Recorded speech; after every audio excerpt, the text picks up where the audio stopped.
भीलवाड़ा जिले से हम नगर उप सभापति जी योगी जी के यहाँ घर पे मौजूद है और सर से मैं निवेदन करूँगा हमारे प्रधानमंत्री जी के कार्यकाल को लेकर और पार्टी जिस तरह से एकजुट होकर पूरे भारत का विकास कर रही है और चरम सीमा पे पूरा विश्व इस पर नाच कर रहा है, तो योगी जी हो सकते हैं।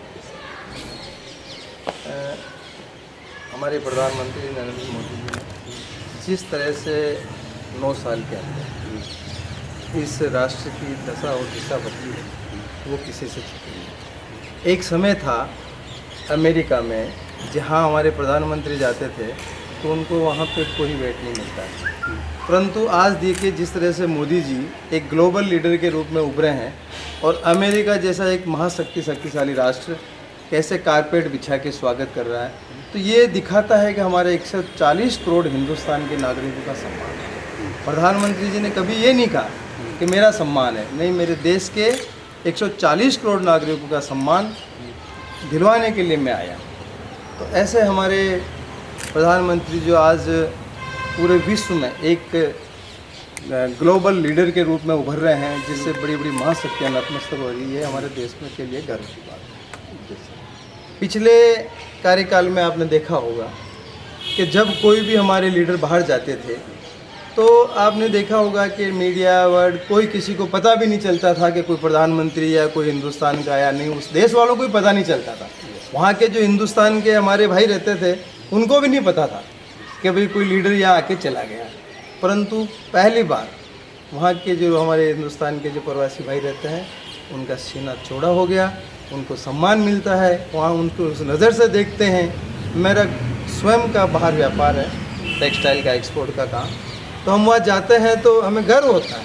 वहाँ के लोग कहते हैं कि ऐसा प्रधानमंत्री हमें भी दो। अफ्रीकन कंट्री में चाहते हैं कि भाई ऐसा एक लीडर हम सबको मिले, तो ये हमारे लिए सम्मान की बात है। अनुतावला और उस चीज़ के लिए तो उसके शब्द में समान अधिकार के संबंध में आपको सोच सकते हैं। जो प्रधानमंत्री जी ने जो बोला है समान नागरिकता, मैं विपक्ष वालों को ये बताना चाहता हूँ कि अंबेडकर जी ने हमारे संविधान की धारा 44 आर्टिकल में यह अधिकार दिया है इस देश की जनता को कि हम यहाँ पे समान नागरिकता, एक देश दो विधान नहीं चलाएंगे। सामाजिक दृष्टि से हमारे समाज का हर वर्ग का समानीकरण होगा, धर्म के आधार पे कोई सामाजिक व्यवस्था नहीं है। ये हमारे संविधान में दिया, परंतु पिछली सरकारों ने उसमें भी तुष्टिकरण पैदा कर दिया और उस चीज़ को भी इन्होंने समाज में बांट दिया, वर्ग विशेष में बांट दिया। तो पहली बार हमारे मोदी जी के नेतृत्व में ये पहल करने जा रहे हैं। हो सकता है आगामी जो सत्र आएगा उसमें आपको देखने को मिलेगा। और ये हमारी भारतीय जनता पार्टी का जो हम वर्षों से नारा लगाते थे कि हम धारा 370 हटाएंगे, राम मंदिर बनाएंगे, समान नागरिकता कानून देश में लागू करेंगे, उसी की तरफ हमारे प्रधानमंत्री जी आगे बढ़ रहे हैं। और इस राष्ट्र को एक ऐसी न्याय प्रिय जो सामाजिक व्यवस्था है जिसमें दोष पैदा हो गया वोटों की राजनीति की वजह से, समाज के अंदर धर्म के आधार पर लोगों को बांट रखा है। तो ये जब समान नागरिकता कानून जब आएगा तो वो सारी विसंगतियाँ दूर होगी और समाज विकास करेगा, राष्ट्र विकास करेगा। में बीजेपी सरकार आने के बाद उन भूमाफियाओं के ऊपर कोई कार्रवाई होगी? निश्चित रूप में मैं सोचने गया था, ये तो हमारी पार्टी का सबसे पहले है कि भय मुक्त और भ्रष्टाचार मुक्त और गुंडागिर्दी मुक्त सुशासन का हमारा नारा है। इसमें सोचने की जरूरत ही नहीं है। सुशासन, जनता को अच्छा शासन मिले, न्याय मिले, गुंडागिर्दी खत्म हो, भ्रष्टाचार खत्म हो, ये तो भारतीय जनता पार्टी का हमारे पंचशील सिद्धांत में है। अंत्योदय, गरीब के आदमी का उदय हो, इसमें कोई आपको देखने को मिलेगा। यूपी में जिस तरह से योगी आदित्यनाथ जी ने लॉ एंड ऑर्डर जिस तरह से मेंटेन किया है, आज अपराधियों में भय है, सारे अपराधी छोड़ के राजस्थान में आ गए और डर डर के और आसपास के एरियो में शरण ले ली। और आपको देखने को मिलेगा राजस्थान में भी आपको उत्तर प्रदेश जैसे ही न्याय व्यवस्था मिलेगी और अपराधियों में भय होगा, भ्रष्टाचार मुक्त होगा। आने वाला जो शासन होगा वो सुशासन होगा। अच्छा, भिलवाड़ा जैसे भी सीवरेज है, जिंदल प्लांट ने काफ़ी कुछ इसमें कार्य किए हैं, तो भिलवाड़ा के विकास के लिए और क्या क्या कार्य अपने नगर निगम की ओर से? देखो, आप जिंदल की बात करते हो ना, तो मैं नगर परिषद में होने के नाते जिंदल ने केवल छलावा दिया। इस शहर में जिंदल ने विकास कार्य केवल कागजों में दिखाए। और इस जनता के साथ पिछले जब से जिंदलियाँ आया है जो वादा किया है वो सारे वादे उसने अपनी कानूनी पेशगियों में डाल के और जनता को मूर्ख बनाया और हमारी परिषद का फायदा उठाया। राजस्थान के चेहरे की बात कर रहे हो, हमारा इस समय चेहरा नरेंद्र मोदी है। Yes sir. आने वाले समय में भारतीय जनता पार्टी चुनाव लड़ेगी, न कि कोई व्यक्ति, और सामूहिक निर्णय के आधार पे हम सब मिलके चुनाव लड़ेंगे और भारतीय जनता पार्टी हमारा चेहरा है, नरेंद्र मोदी हमारा चेहरा है और सरकार बनाएंगे, मजबूत सरकार बनाएंगे। ये मेरा है। विकास कार्य से लेकर और हमारे माननीय प्रधानमंत्री जी के लिए जो विश्व का ग्लोबल जो चेहरा बनने जा रहा है, चाहे रशिया हो चाहे अमेरिका हो, सभी चाहते हैं कि भारत से एक साथ मित्रता की जाए। और हम आदरणीय हमारे जो यहाँ पर पधारे हुए हैं गजराज सिंह जी हाथीपुरा, वो प्रधान साहब बीजेपी के हैं, दो शब्द आप भी कहें माननीय प्रधानमंत्री जी के लिए है और हमारे जो विकास कार्य के लिए वो भी। माननीय प्रधान मोदी जी के 9 वर्ष का कार्यकाल किसी से छिपा हुआ नहीं। आज अगर मैं प्रधानमंत्री जी के लिए कुछ बताऊं, ये मेरे लिए बहुत शर्म की बात होगी। पूरी दुनिया और पूरा हिंदुस्तान, यहाँ का हर नागरिक जिस तरीके से मोदी जी के आने के बाद हिंदुस्तान में अपने आप को गौरवान्वित महसूस करते हुए और आर्थिक रूप से उठते हुए जो हिंदुस्तान को देख रहा है, और जो वर्ल्ड के अंदर तमाम देशों में जहाँ एक इंडिया का केवल इतना सा होता था कि कौन प्रधानमंत्री कहाँ गया, आज पूरी दुनिया देखती है कि मोदी जी कहाँ जा रहे हैं। मोदी जी के स्वागत में कितने राष्ट्राध्यक्ष किस तरीके से उनके सम्मान में खड़े हो रहे हैं। इवन आपने यहाँ तक देखा होगा कि उनकी काम से ऐसे ऐसे राष्ट्राध्यक्ष भी हैं जिनकी इतनी गरिमा होने के बावजूद वो सार्वजनिक रूप से मोदी जी के चरण स्पर्श करते हैं। धन्य है ऐसा मोदी, धन्य है हमारा राष्ट्र जिसको ऐसा व्यक्ति मिल गया। आज मोदी जी के कामों को गिनाने की ज़रूरत नहीं। चाहे एक गरीब घर में चूल्हा जला रही वहाँ से लगा के, उसके घर की व्यवस्था से लगा के, चाहे उसको जन औषधि के नाम से व्यवस्था दिलाने से, चाहे उसको जन धन में पैसा भेजने से, चाहे काश्तकारों के फसल बीमा से लगा के, चाहे उनको समर्थन मूल्य की काश्तकारों को दिला के, हर साइड से हर पॉइंट पर मोदी जी ने काम किया है। 18 घंटे तक प्रधानमंत्री बिना छुट्टी लिए अगर देश के लिए करता है, जिसका न तो खुद का कोई बैंक अकाउंट है और न खुद का उसका घर है, ऐसा प्रधानमंत्री हमारे लिए गौरव की बात है। उनके कामों को गिनाने की जरूरत नहीं है, उनके काम फूल के रूप में उभर के सबको दिख रहे हैं। आम व्यक्ति को देखिए, राष्ट्र का विकास तब होगा जब राष्ट्र आर्थिक रूप से मजबूत होगा, और राष्ट्र को आर्थिक रूप से मजबूत करने के लिए पूरी दुनिया की इंडस्ट्रीज इंडिया में लगे और इंडिया इस तरीके से ग्रोथ करे कि यहाँ की आमदनी उतनी बढ़े कि हम अमेरिका को भी पीछे छोड़ें। अगर खाली बातें करते रहेंगे, दोस्ताना संबंध नहीं बनाएंगे, राष्ट्र को आर्थिक रूप से मजबूत नहीं करेंगे, सबका सहयोग लेके अगर निवेश नहीं करेंगे तो हिंदुस्तान कैसे आबाद होगा। जब हिंदुस्तान में इतना विकास हो रहा है तो हिंदुस्तान के विकास के साथ साथ में हिंदुस्तान की रेवेन्यू का भी अर्जन होना चाहिए। ये इतनी बड़ी सोच के तहत पूरी दुनिया यहाँ इन्वेस्टमेंट कर रही, उनका पैसा सेफ है, यहाँ की व्यवस्थाएं अच्छी है, यहाँ का शासन अच्छा है, भ्रष्टाचार यहाँ से मुक्त हो रहे हैं।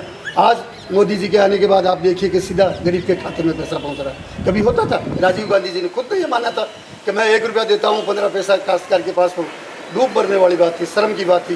85% पैसा भ्रष्टाचार में था। आज पूरा का पूरा रुपया काश्तकार के जा रहा है, गरीब के घर में जा रहा है। और अरब कंट्री मकराना से हमारे पधारे उपाध्यक्ष महोदय जी, और इनसे भी 2 शब्द कहेंगे कि ग्लोबल के अंदर प्रधानमंत्री जी का जो नाम है, लेकिन उनकी जो वाक्य चतुरता और उनके ऊपर हो सकता है कि बाबा भोलेनाथ का आशीर्वाद हो, तो ऐसा मैं कहना चाहूँगा कि हमारे देश के यशस्वी प्रधानमंत्री नरेंद्र जी मोदी, एक आज जिस तरह से विकास की हम बात करें तो जिस तरह से पिछले 9 साल के कार्यकाल में सम्माननीय प्रधानमंत्री जी ने, आदरणीय प्रधानमंत्री जी ने जो विकास इस देश का किया है उसकी हम कल्पना नहीं कर सकते।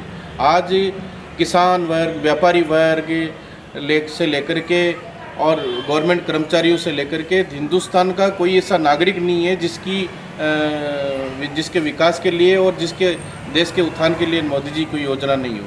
आज मोदी जी की उज्ज्वला योजना है, गरीब महिलाएं जो हमारी दूरस्थ गांव में रहती हैं उनके लिए कितने लाभ, प्रधानमंत्री आवास योजना है, प्रधानमंत्री जनधन योजना है। आज लोग कभी कल्पना ही नहीं कर सकते थे हमारे बैंक में अकाउंट होंगे। एक 0 डेब्ट पे जो है प्रधानमंत्री जी ने सारे गरीब परिवारों के खाते खुलाए और सारा पैसा जितना वहाँ से आता है उतना 1 रुपया कोई भ्रष्टाचार नहीं हो रहा है। और आने वाले समय में मैं कह रहा हूँ कि हिंदुस्तान वर्ल्ड के पटल पे अपना विश्व गुरु बनेगा और प्रधानमंत्री जी जैसा इस भारत में, क्या दुनिया में ही कोई व्यक्ति नहीं है जो इस देश के लिए भला कर। अभी जैसे धारा 370 हटी कश्मीर के अंदर, एंड उज्जैन के अंदर भी महाकाल मंदिर का भव्य कार्य उन्होंने करा है, और जहाँ भी धार्मिक स्थान है उनको भी लेकर वो चल रहे हैं और भी विकास की ओर ले जा रहे हैं। तो उसके लिए 2 शब्द। देखिए, धारा 370 हटना, 35A हटना, ये कभी कल्पना ही नहीं थी।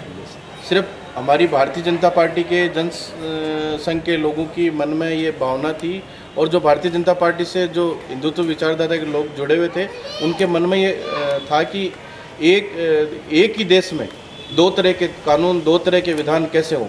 लेकिन भारतीय जनता पार्टी की शुरू से हमारे जो पूर्व अटल बिहारी वाजपेयी थे, हमारे पंडित दीनदयाल जी थे, इनकी एक सोच थी कि हिंदुस्तान में एक संविधान, एक समान नागरिकता कानून लागू हो और धारा 370 35 से हटे और भगवान राम का भव्य मंदिर बने। तो उसके लिए मोदी जी के मन में, जब मोदी जी प्रचारक थे उस समय से ही इनके दिमाग में ये थी कि एक दिन मुझे इस हिंदुस्तान के लिए, जो हिंदुस्तान की जनता की जो मन की भावना है उसको पूरा करना है। और जब पूर्ण बहुमत में हमारी सरकार आई तो मोदी जी ने, हमारे विपक्षी कहते थे 370 हटेगी तो देश में हाहाकार मच जाएगा, लेकिन आपको पता है कि पत्ता तक नहीं हिला।